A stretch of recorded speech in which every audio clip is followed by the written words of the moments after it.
everybody. For those of you who don't know, this is Danny and Lauren Perez's first episode with us. And everybody knows them as the Radikals, and they're wonderful. And it's going to be a great show. So on behalf of All Access Network, myself, and everybody who has podcast or not, welcome, guys. And you're going to have a great show. Here we go.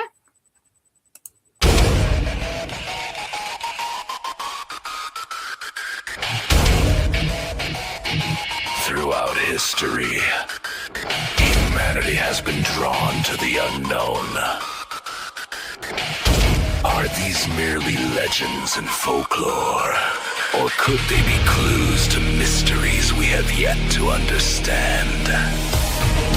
Join us as we search for answers where science, history, and the supernatural meet. This is Creepy Chronicles.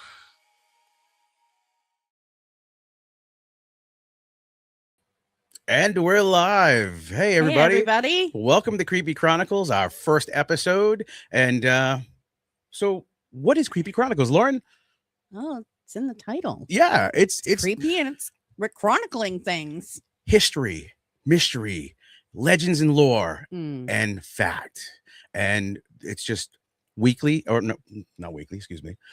Every so often, we're going to pop on here and talk about various things. But tonight is our first episode, and it's very special because it's a place that I really love. Lauren's been there once before. I went back in the 90s. Lauren went there once, but she went in the middle of the night. So we're talking about American Stonehenge, and we're going to be talking with Dennis Stone. Yes. So Lauren, who is Dennis Stone? Tell us a little bit. So Dennis Stone is the president of the American Stonehenge. He graduated from Daniel Webster College in 1977 with a degree in aviation management. That's awesome. He was a full-time commercial pilot for over 35 years before he retired in 2016. American Stonehenge was opened to the public in 1958 from Dennis's father, Robert. And he's been involved with the American Stonehenge for most of his life. And always has had a fascination with the archaeology and archaeoastronomy. I totally just messed that one up. No, it worked. I know exactly what you're talking about. Everyone knows. But yeah. This guy, I mean, if you've never been to American Stonehenge, you need to go. I mean, it is just, you can feel whatever it is in the air when you get there. It's just, it's amazing. So without further ado, let's bring in our guest for tonight, Dennis. Well, good evening, everyone. Thank you so much, and congratulations on your first episode. Thank you so much. Very happy and humbled to be here. Thank you. We're really proud to have you as our first guest. Yes. Oh, thank you very much. So tell us a little bit about how you came into dealing with American Stonehenge. Well, I think my last name probably was part of it, being a stone, and everybody wonders whether we changed our name or not.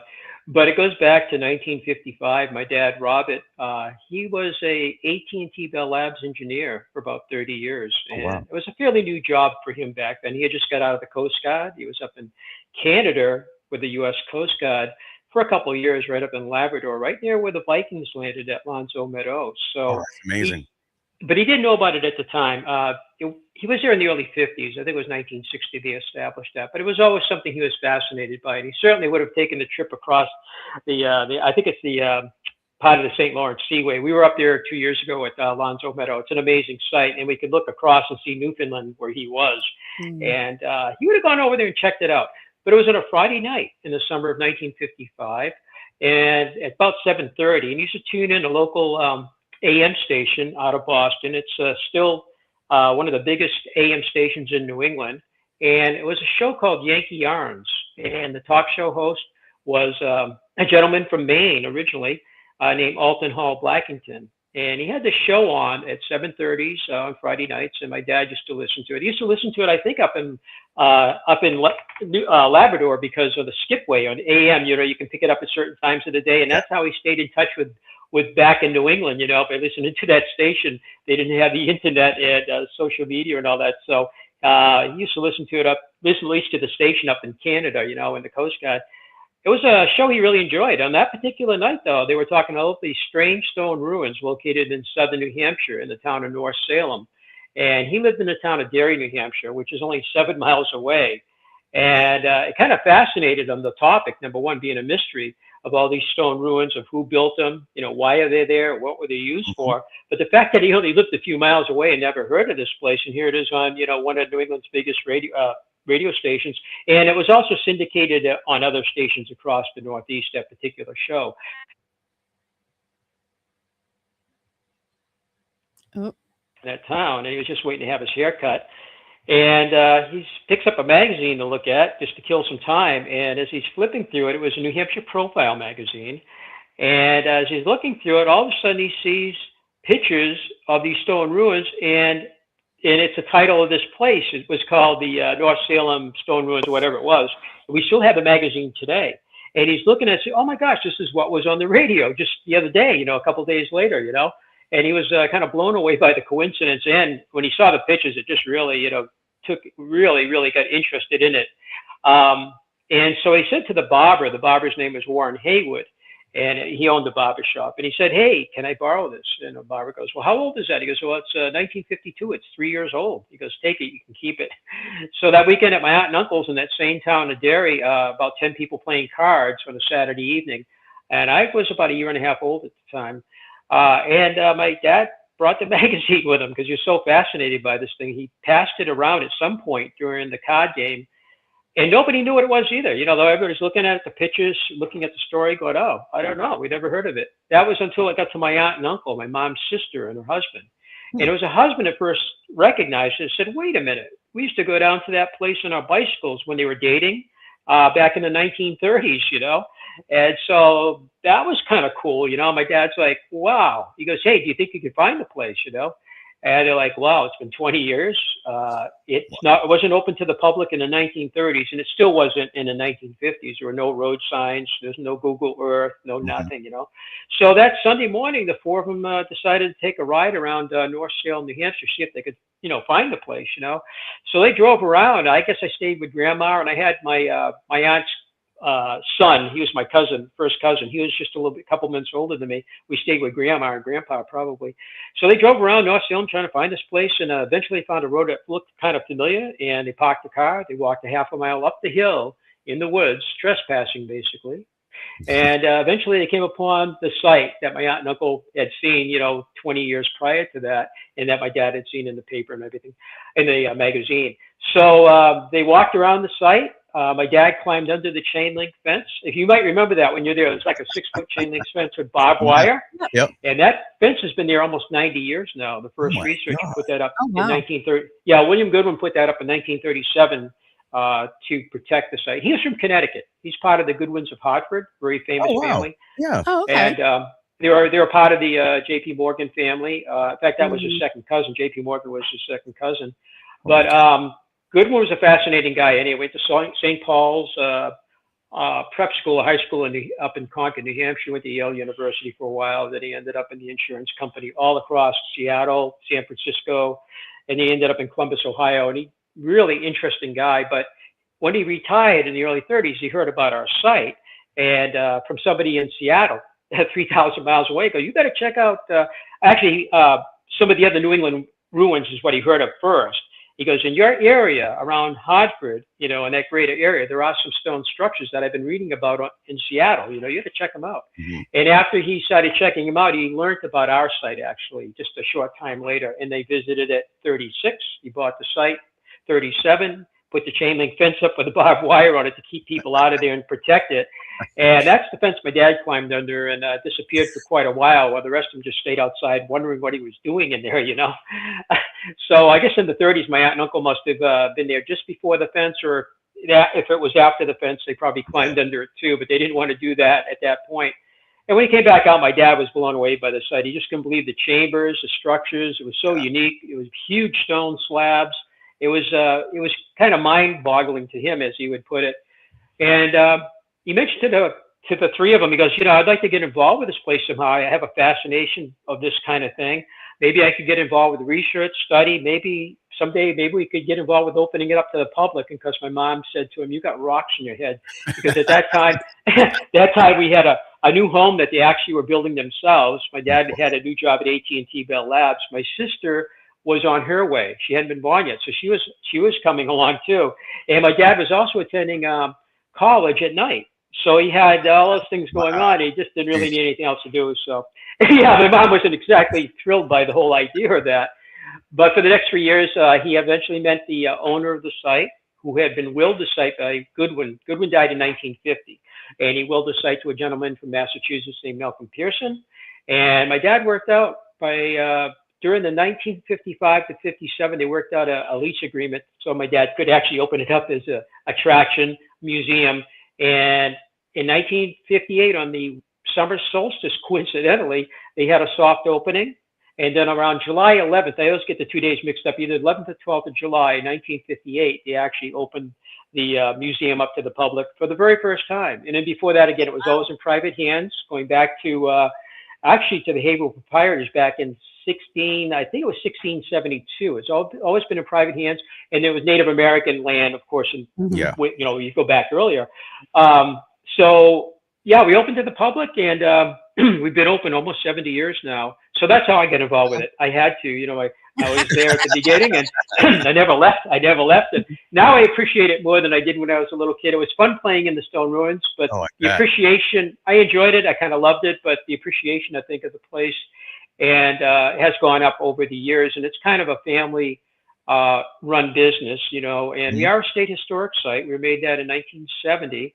And we had staff that still come back and visit us from the 1960s, and I talked, the guy that opened up our very first astronomical alignment, I stay in touch with him all the time. He was working there in 63 through 68.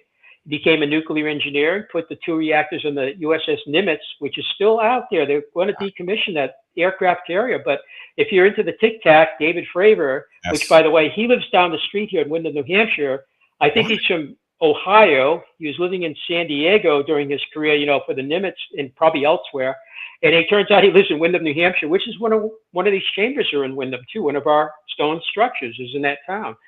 But our guy, his name is Warren Martell, and very, very smart, intelligent.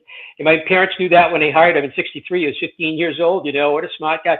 He started clearing out the First Avenue for the winter solstice sunset in 1965 using an axe. 800 feet of trees they had to clear. Wow. But he quickly, a neighbor across the street, he lived near our property, a guy named Dr. Kellett, he actually went over and borrowed his home light chainsaw, he told me recently, because he said the axe was just too slow. So he went up there, they got a chainsaw. He goes, I got one just like it today, except it has an automatic oiler in it. He goes, it's the same chainsaw from 1960. So he started clearing it, and he took the very first photographs in 1967 of the sunset. And he lives in France in the winter with his wife. He met her in the he was in the nuclear industry in Newfoundland, Canada. He was in France. He was in China for a while. He was all over the United States. And then he ended up in Japan, in Osaka. And he was getting ready to retire, go back to Charlotte, North Carolina, Westinghouse, I believe, retire. Oh, the Fukushima mess went up, and he stayed on that project with 4 other team members for the next couple of years till he retired. He was actually so his bookends are the USS Nimitz and the Fukushima disaster. And he lives in an island in Maine in the summer, so he'll be heading back, very shortly. And he visits us because his kids live nearby here. But we have other people too from the 60s that used to be guides or whatever, or researchers, and they still visit us. The ones that are still with us, they still come up and visit us. So it's kind of a nice thing too. It's understandable. I mean, the place, like I said, it has a magic essence to it. It's something. My first experience was as a child. I would say probably 1978, episode 2 of In Search of with Leonard Nimoy, and it was just like, I'm a child, and I'm like, oh, this is real. Oh my God, this is amazing. And I always said one day I would go there. And then after graduating in high school in the 90s, one day I was like, you know what? I have nothing to do. Let's head up to Salem, and checked it out. And in the gift shop at the time, they had little 3.5-inch floppy drives, discs, and it had all all this stuff on American Stonehenge. I still have it. It's in the garage. And that's a piece of history right there now. yeah, right. And it had all the layout and the alignments and all this stuff. And it's just like, now, how does one figure out the alignments? Like how did you realize the solstice stone is a solstice stone? Well, even going back to the 30s with William Goodwin and his research team, they knew that the stones were out. It looked like big arrowheads, and these are out in the woods at that time because it was a very thick forest that had grown up over the centuries there. And by the time my dad got there and started walking in the woods too, along with other researchers, they realized that these stones were out there. They're kind of peculiar. They're like stones that were shaped to look like a very large arrowhead, several feet tall, and they're located a few hundred feet from the main site. They began to wonder, could they have any significance at all? And what significance would they be? You know, are they a burial marker or are they something else? We just had no idea. Well, in 1965, the book Stonehenge Decoded by Gerald Hopkins came out, and it was a hit. CBS, because of that book, CBS got very interested and did a documentary called, I believe it's The Mysteries of Stonehenge, and they put it on CBS. Because back in those days, we had the 3 networks, and everybody community watched, you know, and what did you watch last night? I kind of miss those old days. Now you can stream everything, which is very convenient and cool, but nobody really watching the same thing, you know. Back then, everybody. So I go to school, you know. It's like, oh, we saw the show Stonehenge in England and all that. It was pretty cool. Well, that got my dad very interested, seeing that Stonehenge, you know, who was aligned with the sun and moon, you know, and possibly a computer to predict, you know, eclipses, you know, with the 18. They actually were tracking the 18.5-year lunar cycle, the yearly movements of the sun. And if you follow the moon, you can actually predict eclipses, according to some researchers and professional astronomers, basically. And so between he got the book quickly after I think how he heard about it was probably the TV show, and then the book was probably something he got right after the TV show. And they started thinking, are these aligned with the sun or moon possibly, you know? And so that's how it began. And we knew that the when I mentioned the winter solstice monolith was to the south of the main site, would be in about the right angle out of true north, if you would, where the sun would set. It was kind of a hunch. It was kind of a guess, maybe speculation, that that's what that was. So what we had to do is actually clear out the trees. Today, you can use Sunseeker. A lot of apps on your phone. You can actually, no matter what the weather, you can bring Sunseeker up to our site, even if it's cloudy, and you can see where the sun's setting over the stone, even if you can't see it because it's cloudy, rainy, snow. You can do it 24 hours a day, 7 days a week, and say, oh, I can, on my phone, I can see where the sun sets on this. And you go back in time, too, because our site obviously was set up at a different time. So when Warren, the gentleman I mentioned, opened up that alignment, he had a couple of people helping him, too. But December of 1967, he went up with his camera, and he got the first 2 photographs of it. And there were cirrus clouds, the high cirrus clouds, but he could still see the brightness of the sun through it. And I put one of those pictures in my new book, you know, and I was surprised because he told me this only about 5 or 6 years ago. Hey, Dennis, you know, on an email, he goes, or we do it by messenger, actually. He goes, hey, I got 2 pictures from 1967. I said, you got what? Because my best recollection was 1970. That's the first time I saw it. And Warren was working on the USS Nimitz, as I mentioned. So he drove up to see his folks in the Christmas of 1970, and he drove his 58 Bug-Eye Triumph up with his wife. He got married to her in '69, the year before that, and we went to the wedding. But anyway, he drove that up in the winter. I don't know how warm that was, but he drove it up from Newport News, Virginia, and he spent the holidays with his family. We met him on the winter solstice in his parents' yard. The land abuts our whole property. And he had built a wooden snowmobile a few years before when he was a kid. He built it out of an old Polaris. And this must have been in the mid-'60s. He built this wooden snowmobile. He had like an IV for the gas tank. In any event, it was pretty cool looking.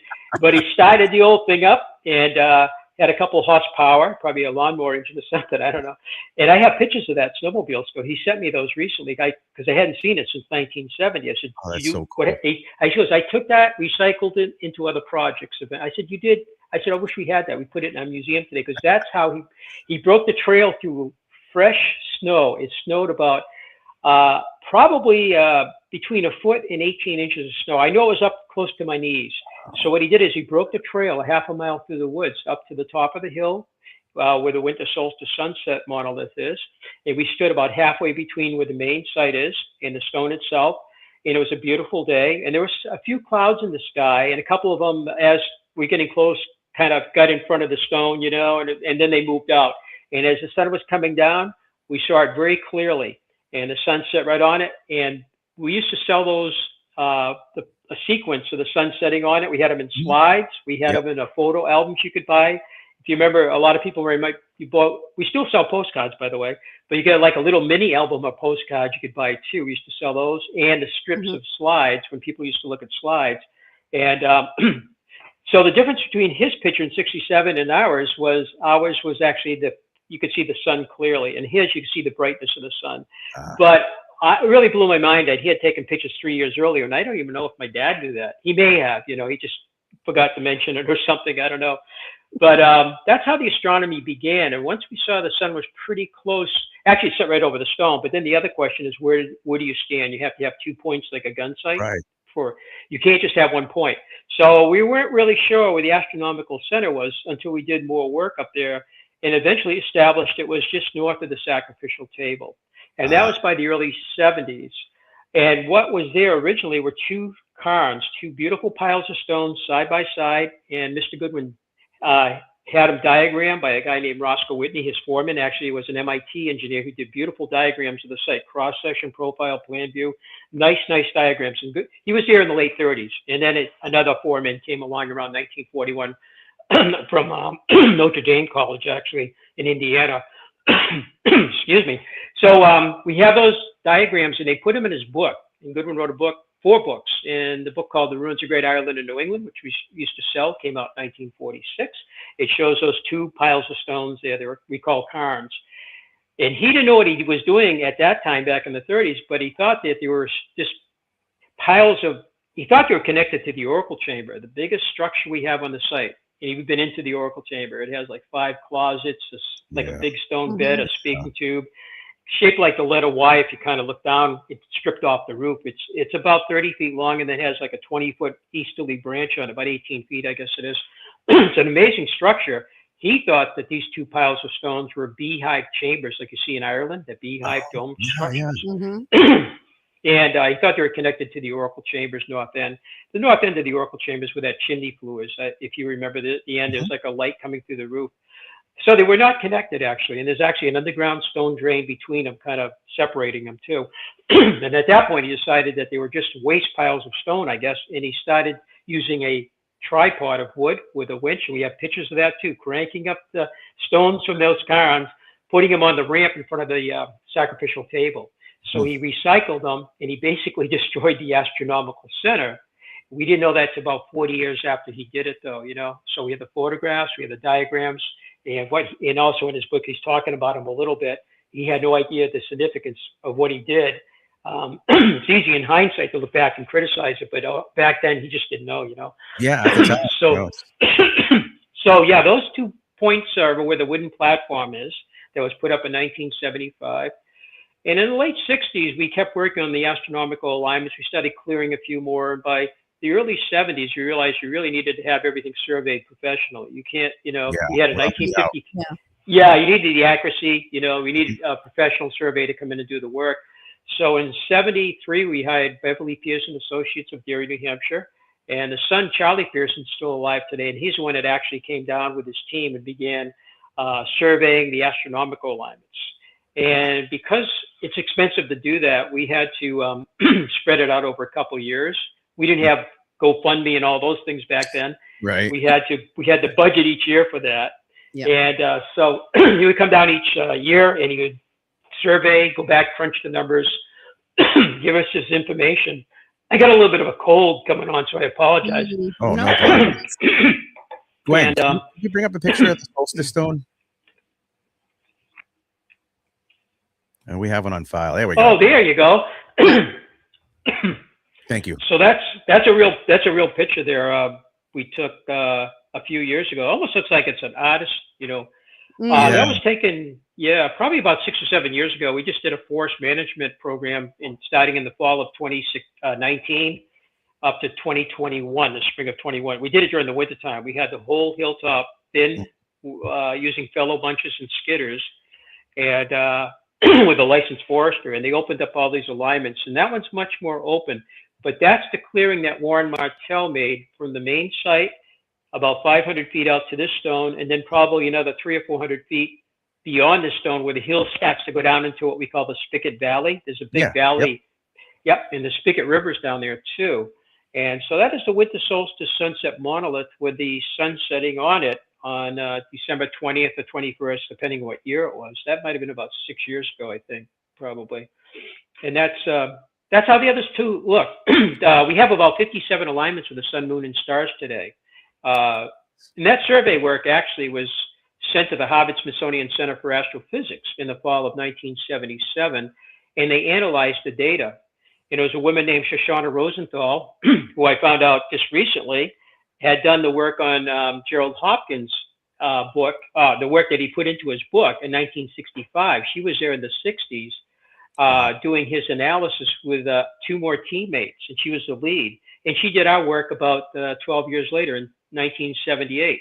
And she said, well, if these stones were used for astronomical purposes, they would work about 1800 BC, plus or minus about 250 years, due to the Earth's tilt. It's a 41,000-year cycle called the obligity cycle, and the Earth moves about a minute every century. And it's just a back and forth motion of the Earth's axis. And so you'd have to go back in time almost 4,000 years. That's incredible. And that came out in the spring of 78. And that date aligned with one of our 16 carbon datings taken since 1967. And that was 1971 next to the chamber in ruins. They got 3 different carbon datings. The one in 69 was almost 3,000 years old. And the one in 1971 was 1800 BC plus or minus. So it came out with the same thing astronomically as with the charcoal dating from 71. So that was an interesting thing too. They both corresponded. Yeah. So, and she said we have 24 star alignments, by the way, and we only knew we had the true north alignment, which is with Polaris today. And you know, the Earth goes through that precessional cycle too, over 25,920. So 4,000 years ago, the axis was pointing close to Thuban or Alpha Draconis, and that's part of Draco.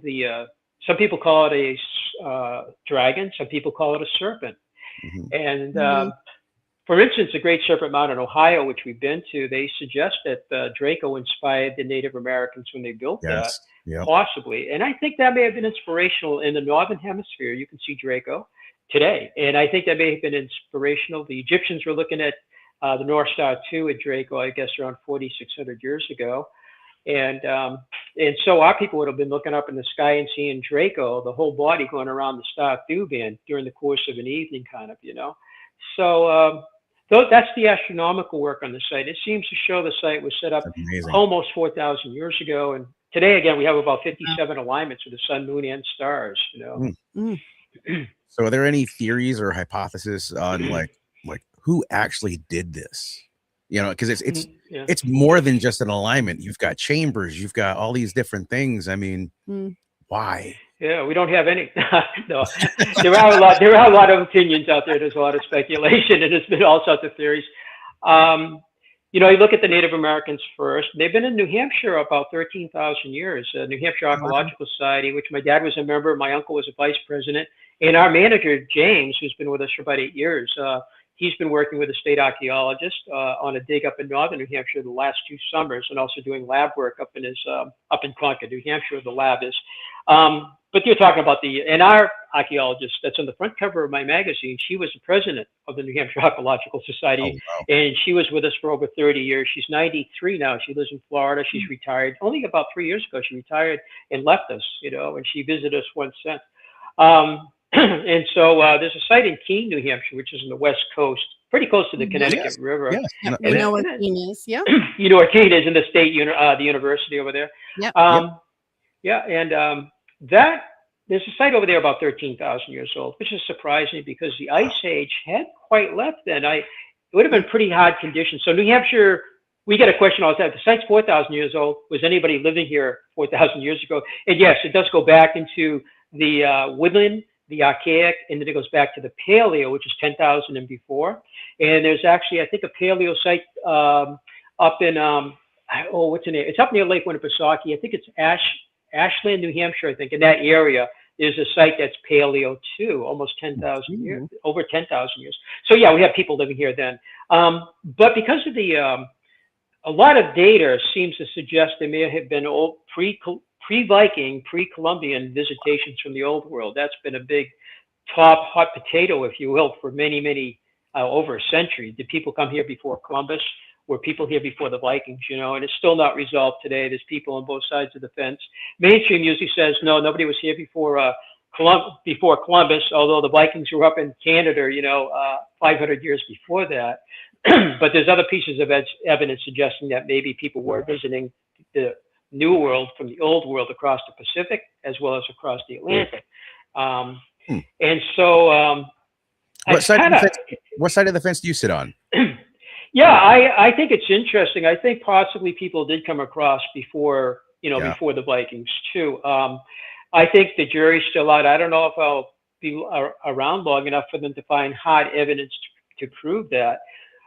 But there are inscriptions that have been found from here all the way down to South America. There seem to be old world, Phoenician, Libyan, Celtic, other Semitic scripts too, that have been found all across North America, going into Central and South America. The Parahiba stone and down in Brazil was found in 1872 by some slaves, and it was so cool. They recognized something strange, and they drew it to somebody's attention. But it wasn't until years later that it was looked at by Cyrus Gordon, I believe it was, and I think he was a member of my dad's group, and he had identified it, I think, and don't quote me, I think he identified that one as Phoenician, and it.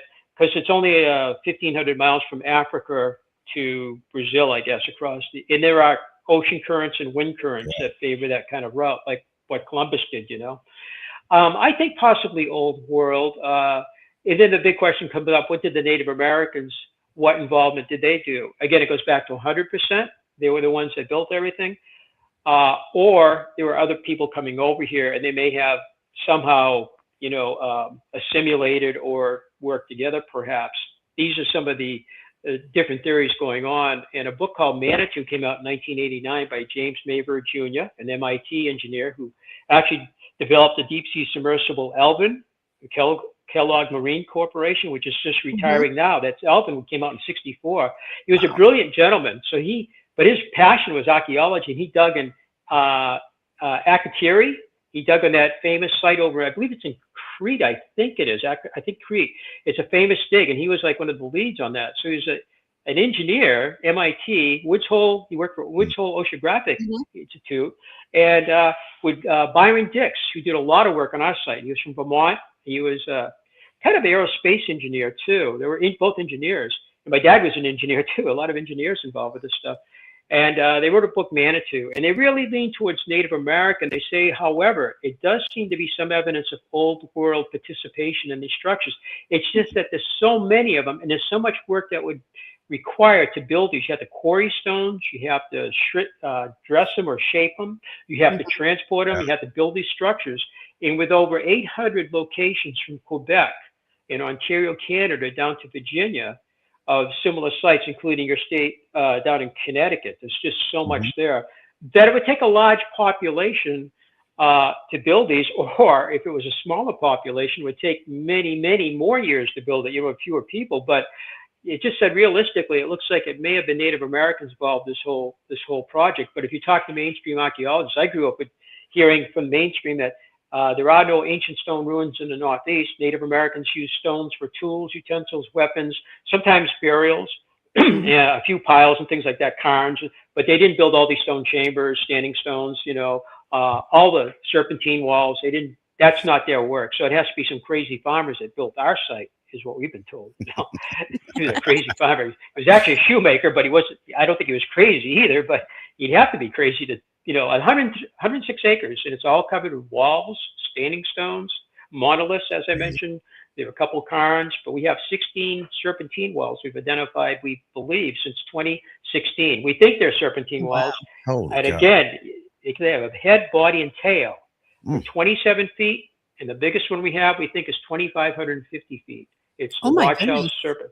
Yeah, it's 1,000 feet, 1,200 feet bigger than the Great Serpent Mountain in Ohio, which, again, we visited that, I think, 3 years ago in 2023. Yes, 2023, we saw the Sight Mound. We went up to Chillicothe.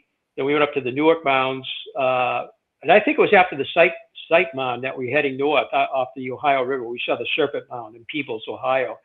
Fantastic, you know, it's 1,350 feet long, built out of earth on a stone platform, part of it, with a wide mouth. And we do have a wide mouth serpent at our site too. And it's similar to one in Kentucky. There's one in Kentucky with a wide mouth like that too, just a big wide mouth. Except the one in Ohio seems to have an egg or something in its mouth. It looks like, you know, Wild. So cool, you know, so cool. Yeah. As we keep talking here, we're going to open up the phone lines. Anyone wants to call in, ask a question, but we're going to keep going. So, like, what do you think the greatest archaeological find to date is at the location? Well, that's a tough one, you know. Right now, my fascination for 10 years has been the serpent walls, because until 2016, when I retired, I was working at America, I flew for America. I hadn't heard of a stone wall shaped like a serpent anywhere. I've heard of serpent petroglyphs. I've heard of, you know, paintings on pottery with serpents. We've seen them in the Southwest. We've been to Mexico. You know, Cuculcan, Quetzalcoatl, been Mexico City, Teotihuacan, all of that. We've been all over Mexico, a couple of different trips down there. But I never heard a stone wall that looked like a serpent. And I was riding my ATV towards where my dad used to live on the north side of the property. And one of our snowshoe trails, we open up the whole hill for snowshoeing in the winter, which people get an opportunity to see the whole 106 acres, you know. Normally we keep you on about 16, which is probably what you saw when you both visited us. I saw this wall many times going to my dad's. He died in 1999. I'm sorry, 2009 he passed away, 2009. And anyway, I was heading out that way in 2016. My son was living there by then. And I was probably just, I don't know, heading over that way in my ATV. I looked at the wall again as I'd gone by it many times, and I just happened to catch it again out of the corner of my eye.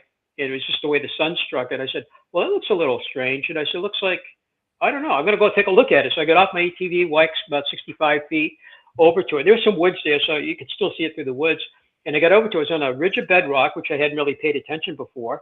And it looked like it had this block head, like a head on one side, on the south side of it. It looked like a block head that actually had slipped from its original position. And then I noticed the body or the rest of the wall had tapered. I call it the body now, but to me, it was just a stone wall at that moment, tapering down. Maybe 30 feet to a flat stone that was rectangular, about 4 feet long, pretty big rectangular stone with rounded corners, sitting on the bed, on that outcropping of bedrock. The whole thing was sitting on it.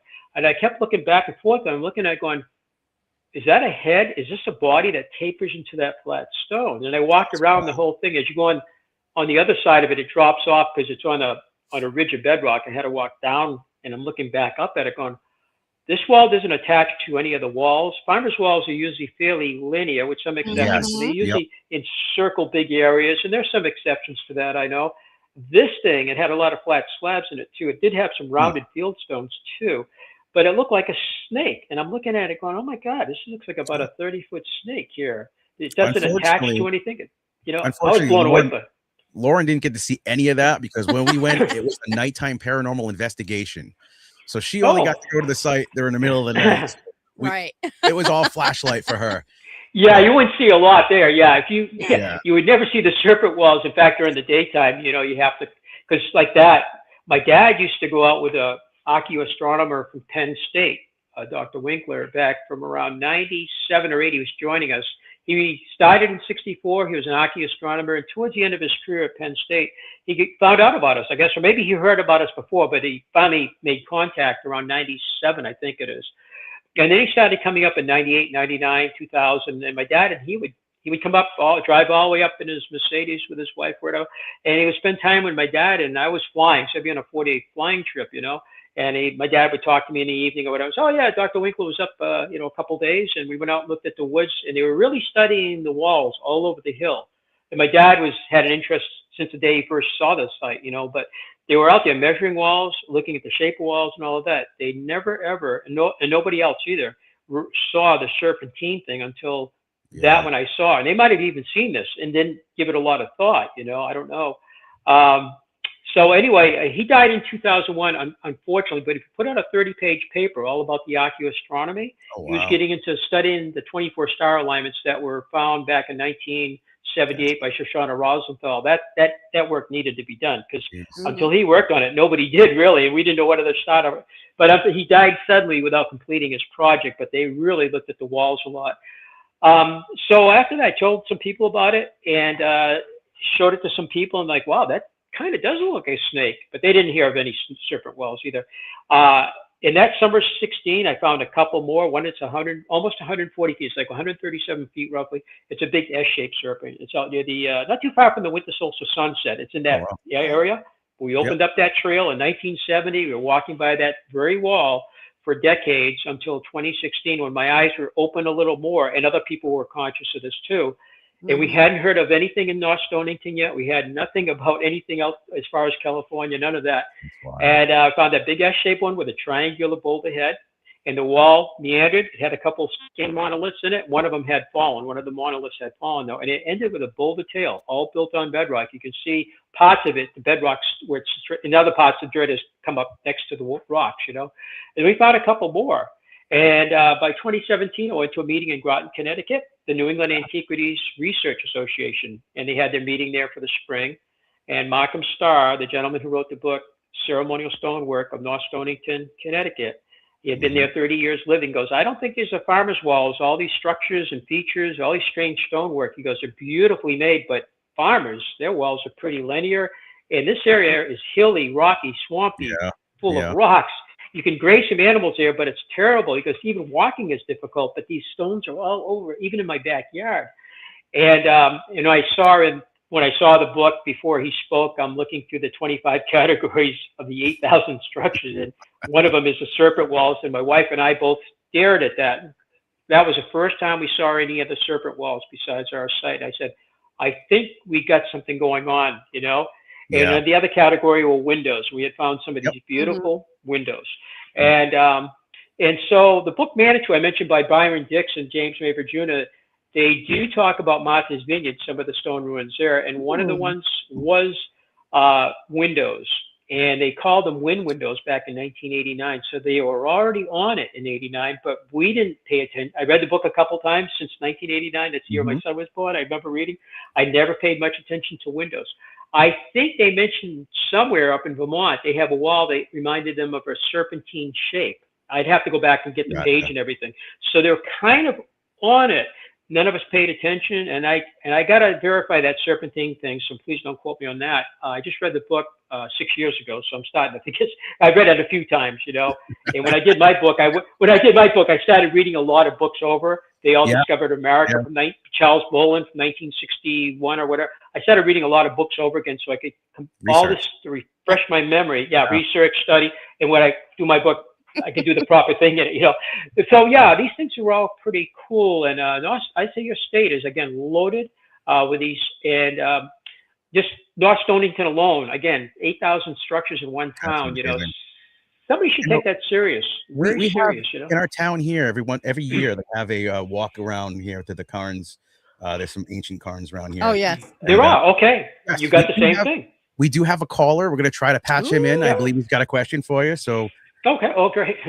All right, caller, you're online. You there? Hello? Is this the Creepy Chronicles show? Hey, how's it going? Who do we have here? What's up, guys? This is Adam, the historian ghost hunter from Upper Maine by Stephen Kingsville. I got a couple of questions for Dennis. Brand, what's going on, Mr. Stone? How are you? Oh, thank you. I'm doing great. Thank you for calling in. Thank you. I get to visit your establishment about 9-10 years ago or so. I had a couple of questions real quick, if you don't mind. The first question is, I don't know, maybe you said this already, I missed it, but does American Stonehenge line up technically right to the Stonehenge in England? Is that true? Yeah, that is true. My son found that in 2012. He was in college on a break, and he happened to just go out on Google Earth, and he was going on various astronomical alignments, you know, a true north one, and then he did the summer solstice sunrise. And he took that across New Hampshire and Maine, and then he went past, I think it goes just south of Nova Scotia. He took it across the ocean, you know, just for kicks. and it came out in Southern England. And then we got over Southern England. We've been to Stonehenge with him a couple times, and he kind of knew roughly where it was, just so he blew up the scale. And as he kept blowing the scale up, all of a sudden he realized, yeah, this is kind of close to Stonehenge. I think Salisbury come up, and there's Andover, and all of a sudden Stonehenge. You're right. So Stonehenge appears, and it goes right to the one of the trilithons that's still intact at Stonehenge. And all I can say is, I thought, wow, that's a hell of a coincidence. That was my first impression. Some people don't believe in coincidences. Tell me, man. Yeah, and a hair stood up on my back. My dad had just passed away shortly before that, like a year, 2 years before. I said, boy, wouldn't he like to see that? It's just interesting, even if it's a coincidence. What the heck, And that's a great. Verify it then. That's a real thing. I heard that on something I thought. Yeah, that was on Scott Walter's show, America Unearthed, in 2013. Scott still does stuff. He was on America Unearthed, and then he went over to the Discovery Network. Yeah, so they premiered that on that in 2013. So you might have saw it on that. I don't know. I've been dying to know that. I've been dying to find that out. And I think I got you on Facebook, but I know you're busy, and I'm glad.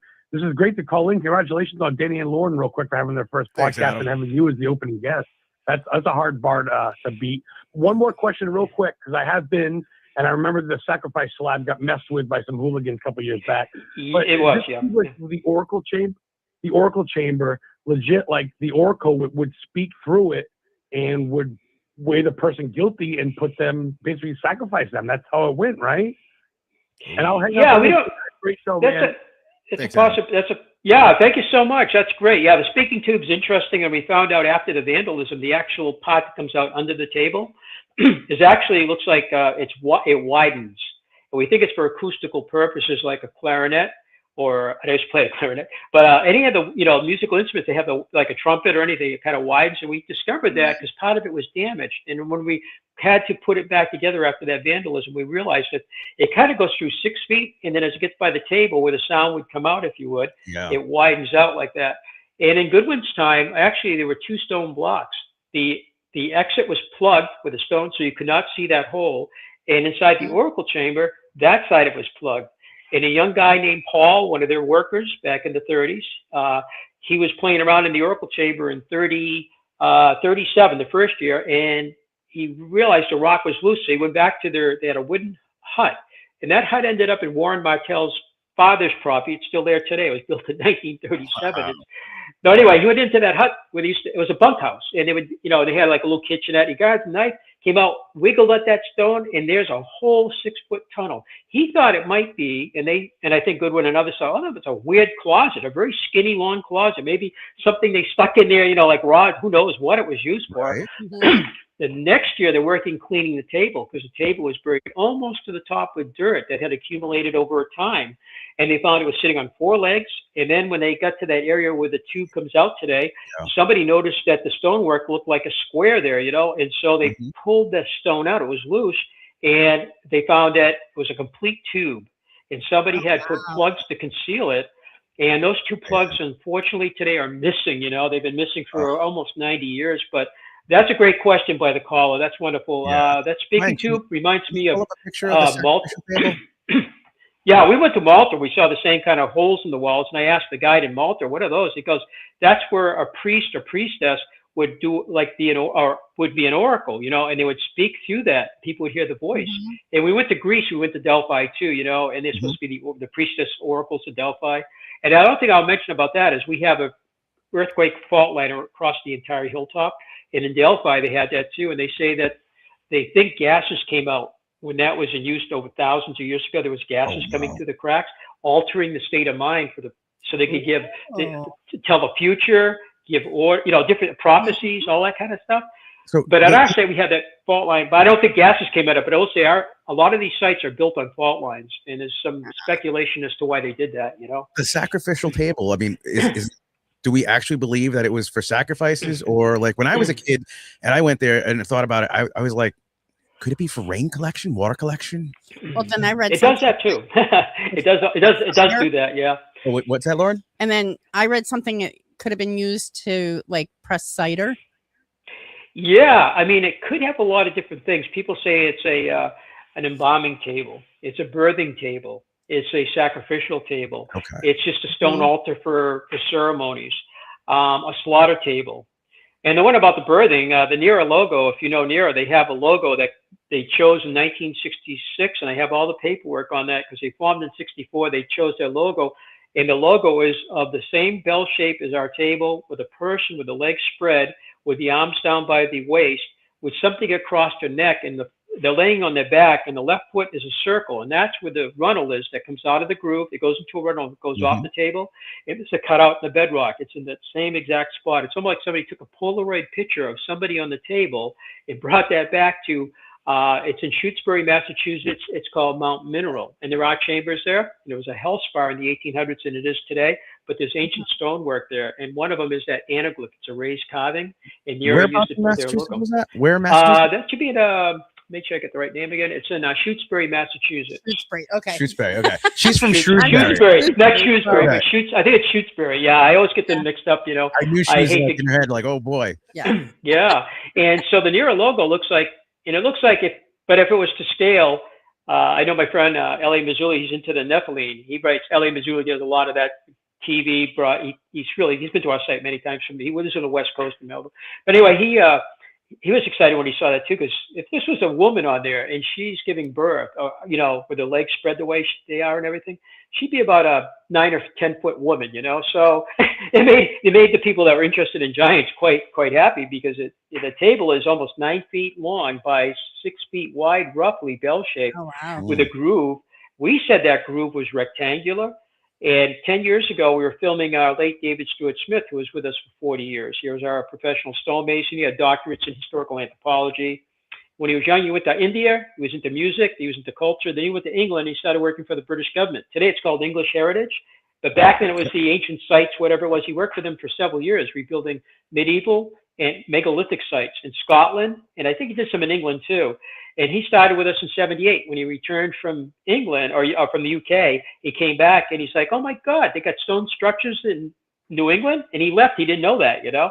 So he was with us for all these years, and he did our video it's a 2016. I call it the new video. It's 2016 now. And he was doing some takes by the table, and he mentioned the groove being 4 by 6 feet. And I went, he stopped the camera for a minute to do another take. And I said, Dave, how would you measure that groove in the center? He goes, yeah. So the next day, I was a little bothered by the 4 by 6, mentioned, and I knew it was roughly that, but I went up and measured it. It turns out that the groove is not rectangular. It's actually a trapezoidal shape. It's 9 inches narrow at the top and the bottom. And that was kind of interesting, because since Goodwin's time, we called it a rectangle. We did LiDAR in 2020, handheld LiDAR. The gentleman is Tom Elmore from Connecticut, Suffield, and he has GeoNav company. He's a landscape architect. He started LiDAR 6 years ago. He called me up. He wanted to bring up his handheld high resolution, $50,000 handheld LiDAR, and it can see down to a centimeter. We started doing the chambers and everything in 2020.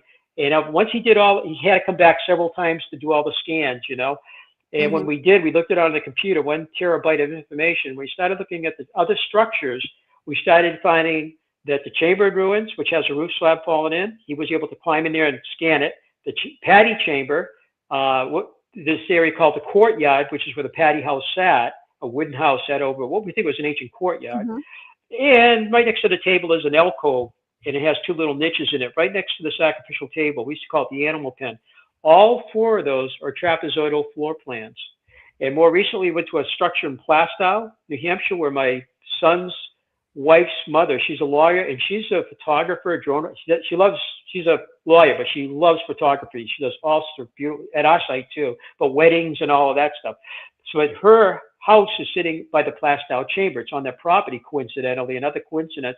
And we've been going to that chamber since the 60s. Well, we finally measured it 2 years ago. We found out that the floor plan is trapezoidal also.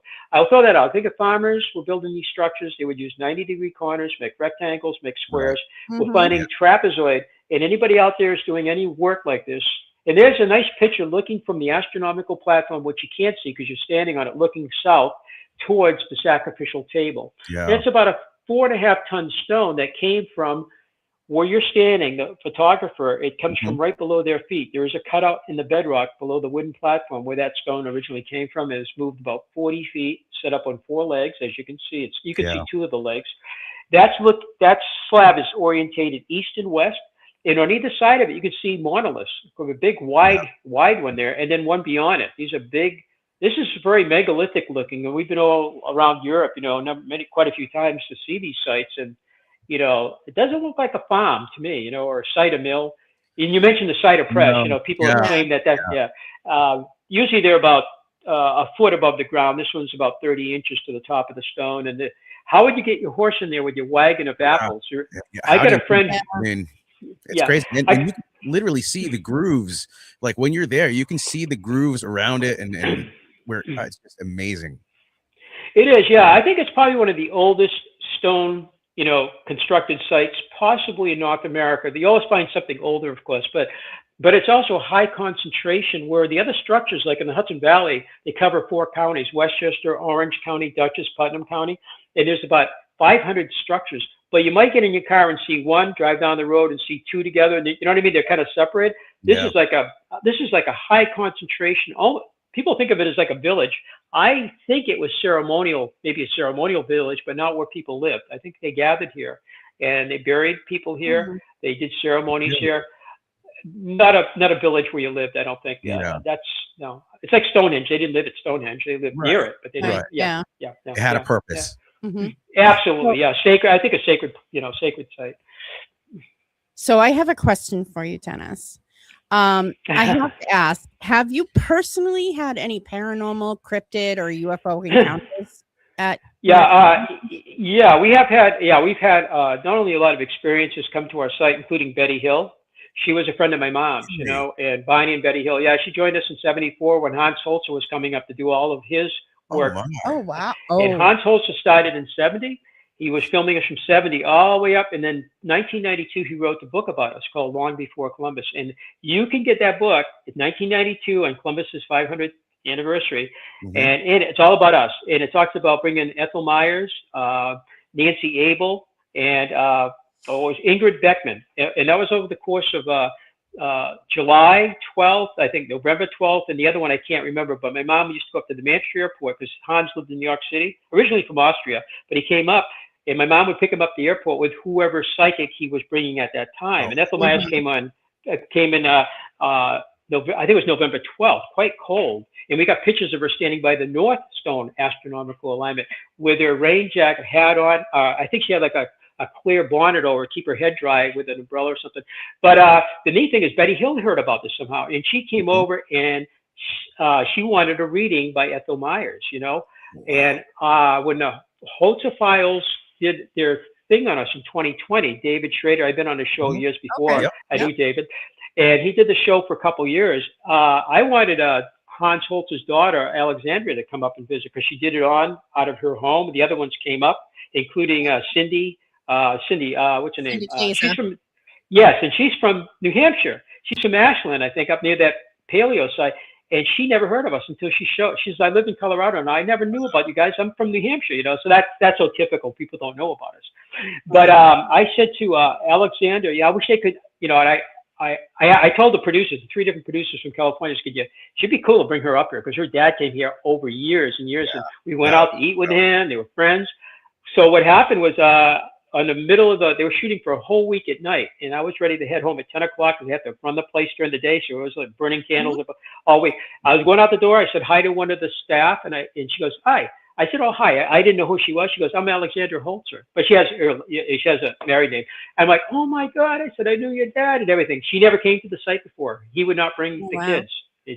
So anyway, I did talk to her. I said, do you have the tape? Because I think where our office was today is where we changed the whole building around, added onto it and everything in 1994.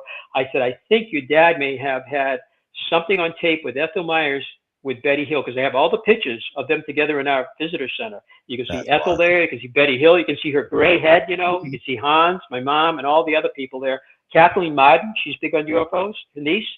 Kathleen was one of the high MUFON people, and she lives in Florida. She came to our site. I've talked to her since, talked to her just last year, I think it was.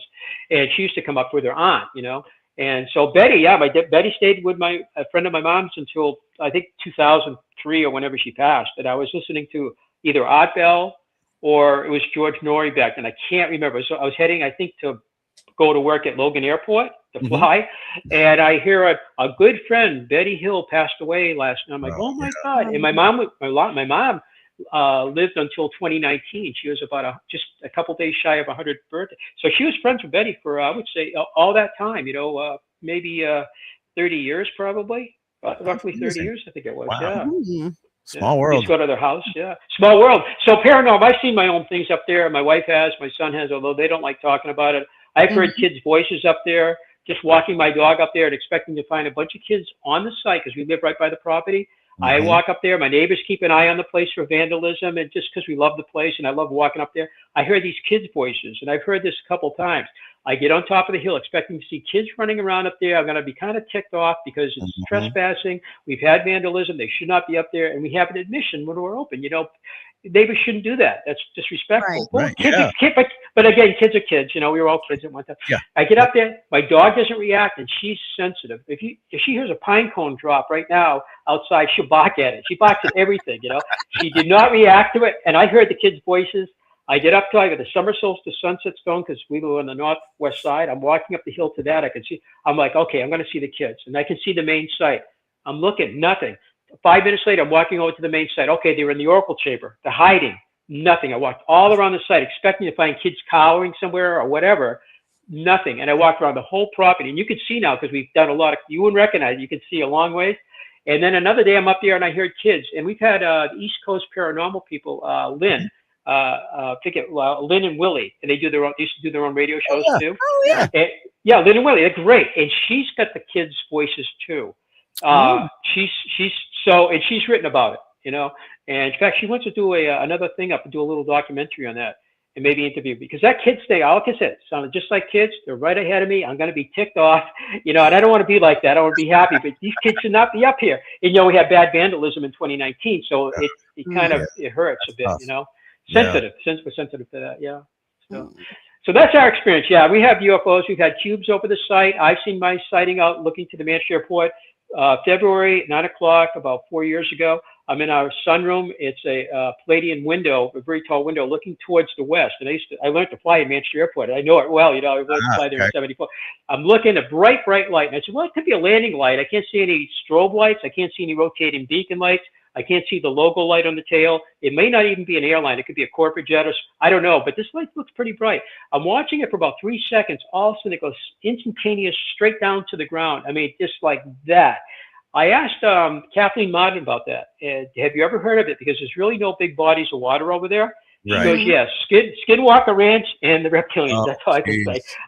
And I've seen 4 different UFOs, but I flew for 30,000 hours, and including I flew on UPS on the 727s back in the 80s.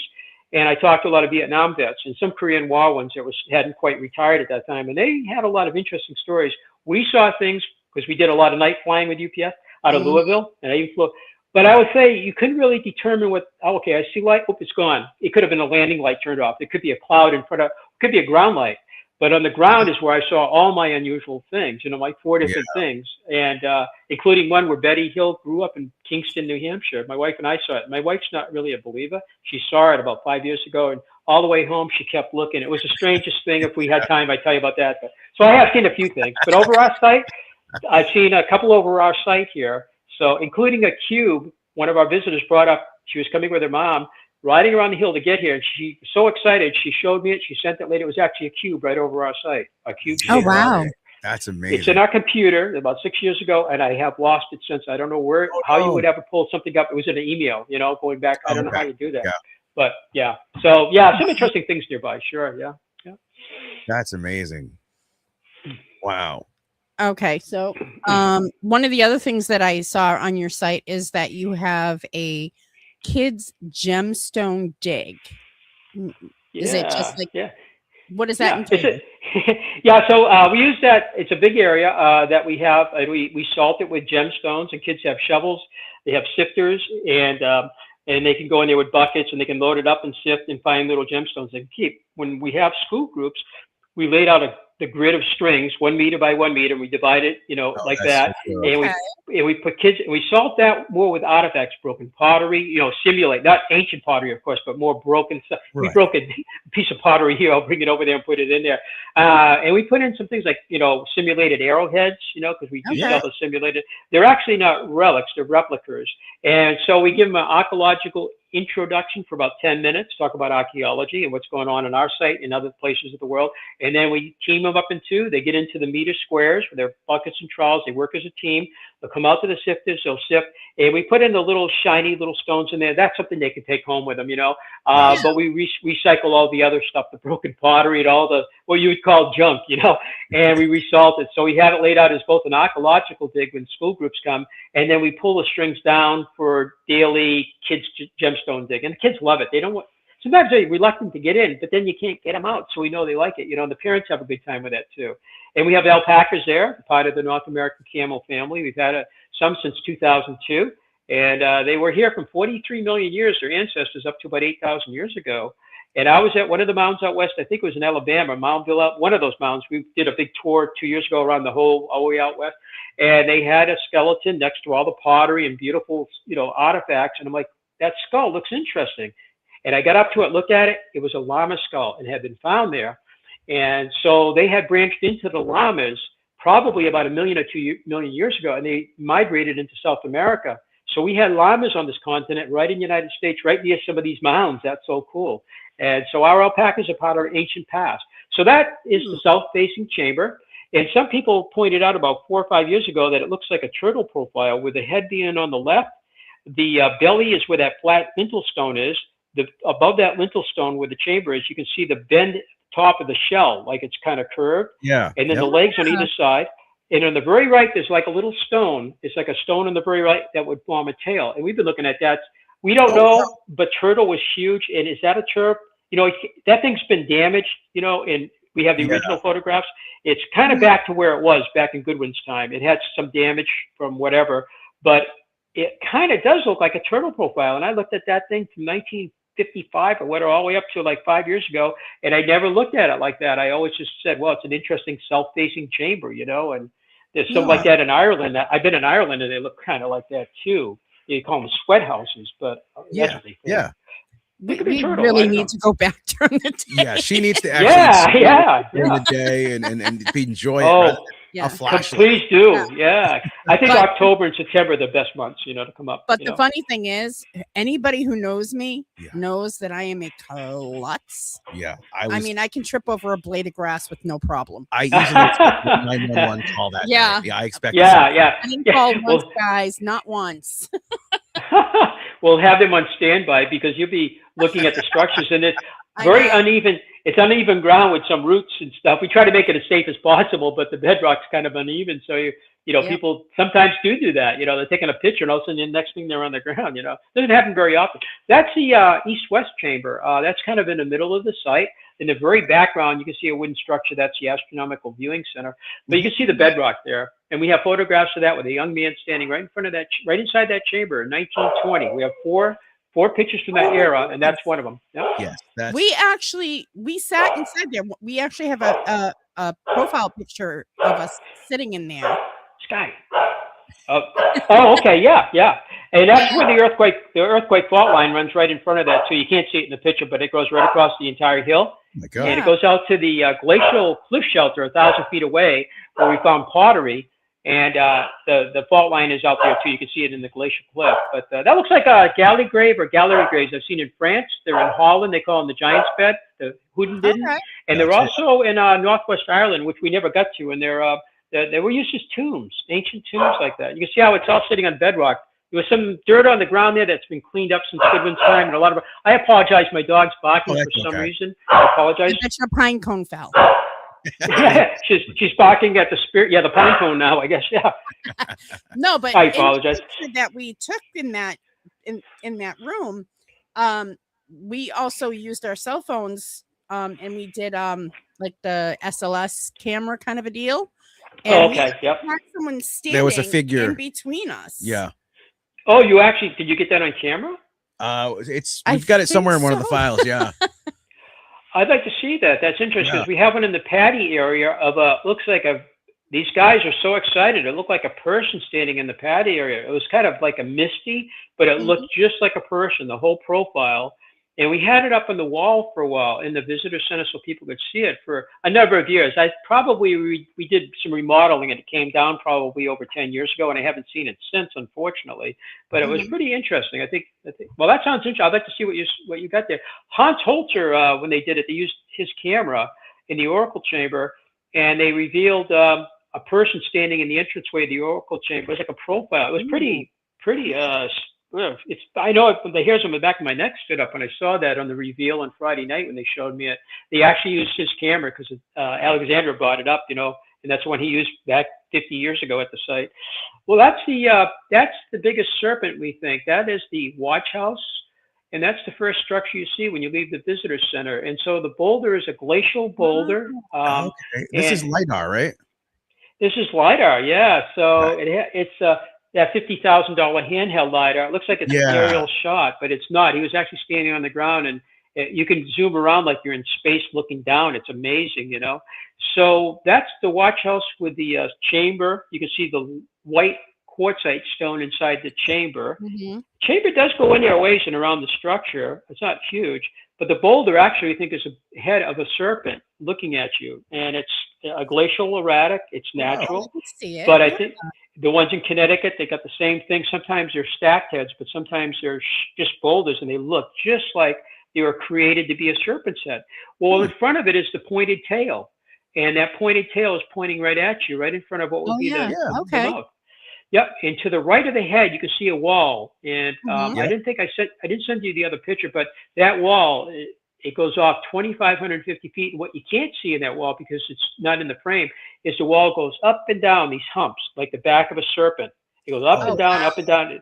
They're out of the frame, unfortunately not in that frame. And they go and they touch every astronomical alignment. Where the sun sets over, like the winter solstice stone, that's part of the body. The body goes around, and it comes back from the left.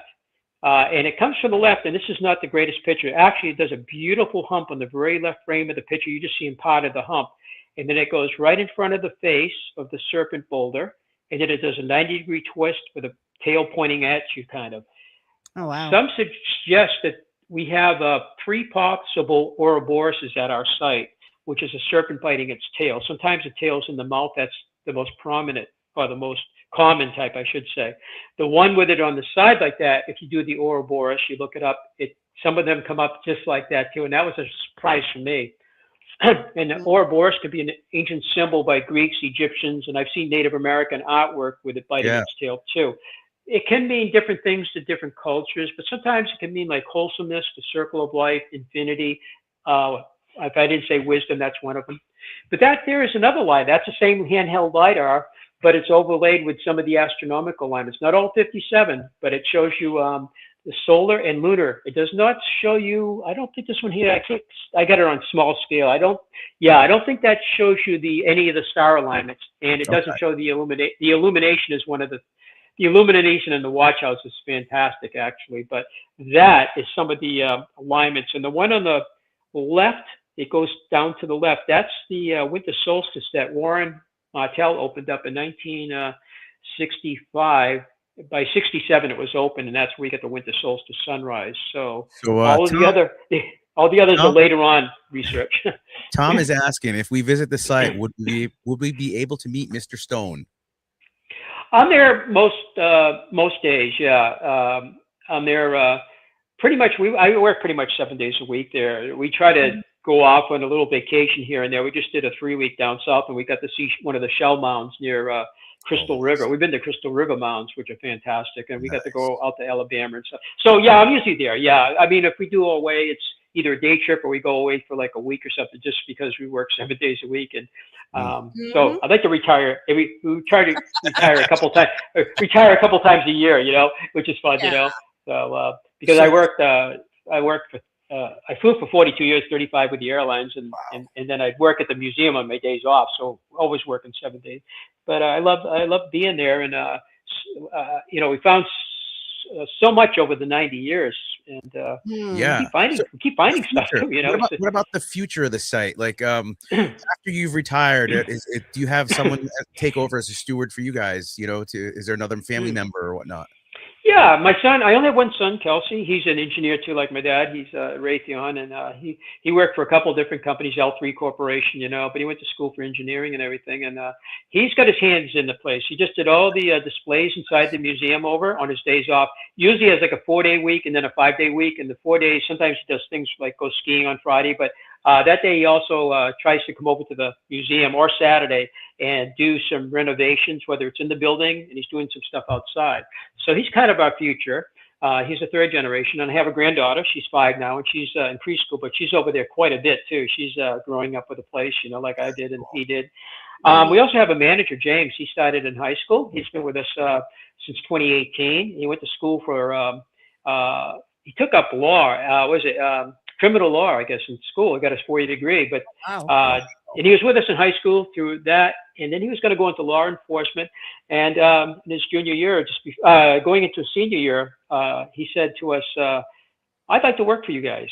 He'd been with us, I think, 4 or 5 years by then. He goes, my wife goes, "You would like to stay with us?" Because he was summer help, and we actually really loved him. He was we had some really excellent workers like Warren Martell and others too over the years, but and this guy was just great. And when he told my wife that, I'm like, wow, this is our future, I think. So now he's working on his graduate in history and archaeology. And I mentioned he's doing stuff with our state archaeologists, and he's doing digs, and we've been doing a few digs at the site. So he's kind of the future with my son. My son and my daughter-in-law works at the Hill. She's been with us since 2009. She was going into engineering too, but she met my son in college, and she's been with us, and she's part of the future too. So that's a great question. You always worry about that because you see a lot of restaurants and businesses, and really well loved by the community. The family no longer wants to do it, and it closes. It's like, oh no, all the work and effort that your family has put into this for all these years and everything. You want to make sure that it keeps going and is maintained and developed and researched more. Yeah, you've written some books, right? You've written a couple books. Yeah, my daughter-in-law, Kat, we put together, I mentioned my daughter-in-law, Kat, in 2018, we put together a new book. It was a souvenir book, and it replaced a 1996 souvenir book. And so I think I'm holding it up here, but yeah, that's our souvenir. And I think I sent you pictures of that too. Yeah. And so when that book came, that was kind of easy to do, photographs, and little descriptions. It was a lot of fun to do, but then we decided to write a real book starting right after that. And this took 5 years to do. We finished it in 2024. Wow. And it came out on the spring equinox at our place. And Scott Walters happened to be doing an event. I think it was a 2-day event at our site or whatever. And my book had just come out, and he was out there while I was doing I had to do my presentation in the theater, and then he was going to do his, and then we had a couple other doing them. And so he was outside with his books, and he was hawking my books, which was kind of fun. So anyway, this is my book. It's when the place first opened, the business actually, there you go. It was called the Stone Ruins of New Hampshire was the original name of it. And by 59, we changed to Mystery Hill Caves. And by 63, the word caves confused a lot of people. They thought they were natural cabins or caves, so we dropped the word caves. But in 1982, American Stonehenge. And the Saturday Evening Post, actually, 1959, called us American Stonehenge because of the big stones. They didn't realize we had any astronomical alignments like Stonehenge. That name, and you go back to 1939, a newspaper called us the New Hampshire Stonehenge. So it kind of almost like it's preordained or something, or it's meant to be, or fate. So we changed the name in 1982 to American Stonehenge to reflect the function of the alignments. The form is different than Stonehenge. It looks more like other megalithic sites, which are 50,000 in Western Europe. But the megalithic sites are in every continent except for the Antarctic. They're in Africa, they're in China, they're in India. If you Google megalithic sites of the world, they're in South America. And if we didn't have them in North America, it would be unusual. But we have over 800 locations, we think. So, but American Stonehenge kind of fits the site. Some people like the old Mystery Hill, we called it. And that's the name of the hill, actually. That's what I grew up with. We always call it Mystery Hill, yeah. Mystery Hill, and people still do, yeah. And that's okay, that's a compliment. And USGS, I think in 1968, started calling the hill Mystery Hill because it never had a real name. It had nicknames, Patty's Hill, named after the family that was here.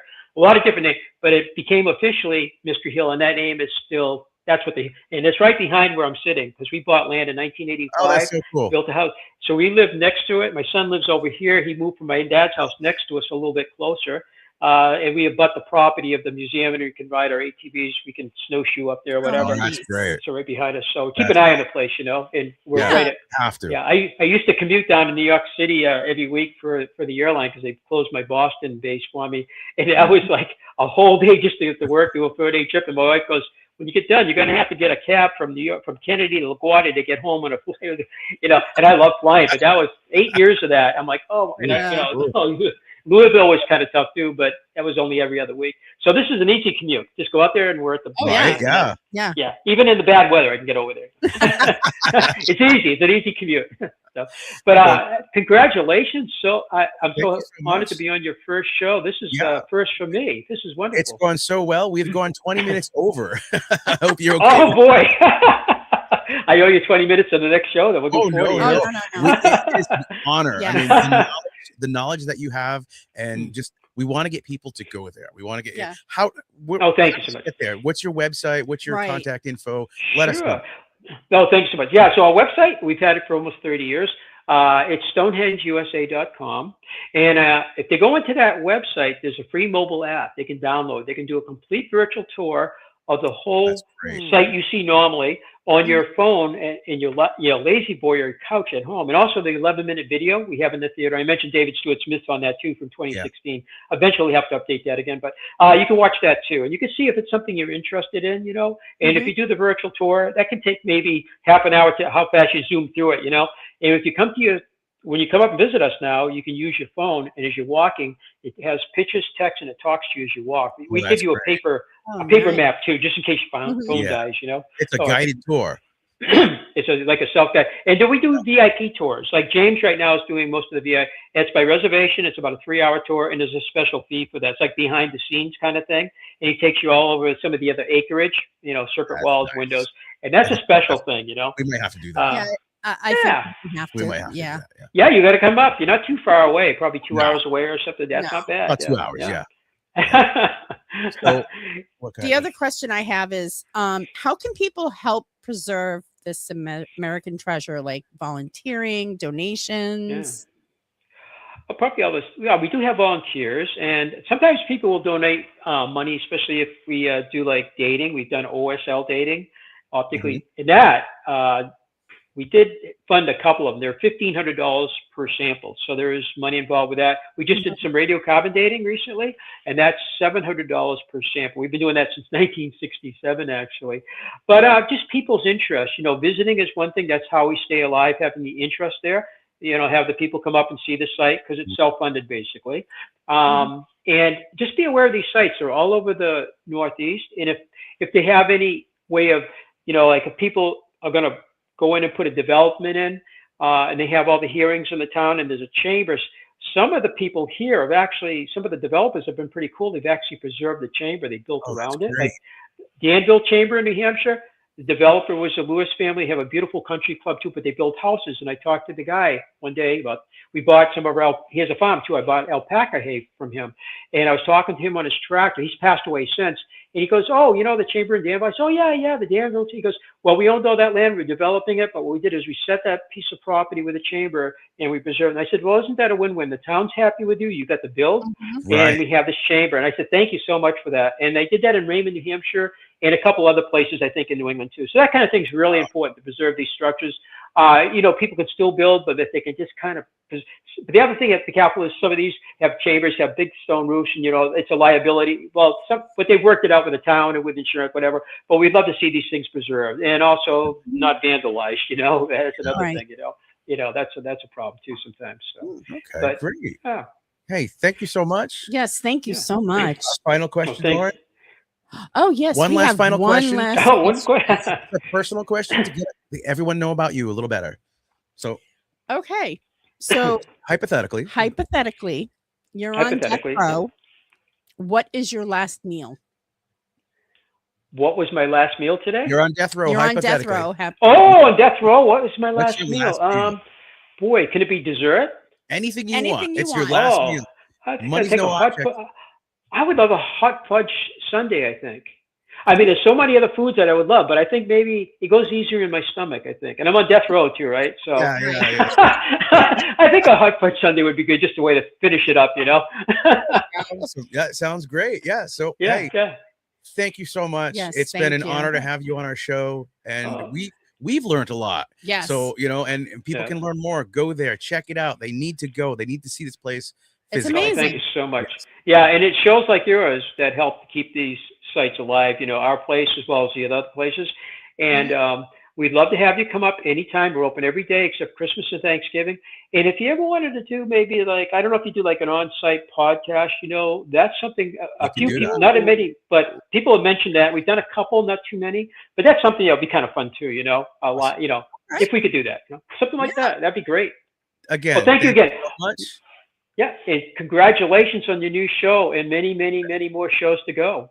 Thank you so much. Thank you so much. It was yeah, thank you. Yeah. Thank you so much. Have a great evening now. Thanks. You as well. You as well. Thank you. So that was episode 1. We got through it. We did. And it was amazing. I mean, we couldn't pick a better first guest. Oh, no. I mean, it was just really the info. It was wow.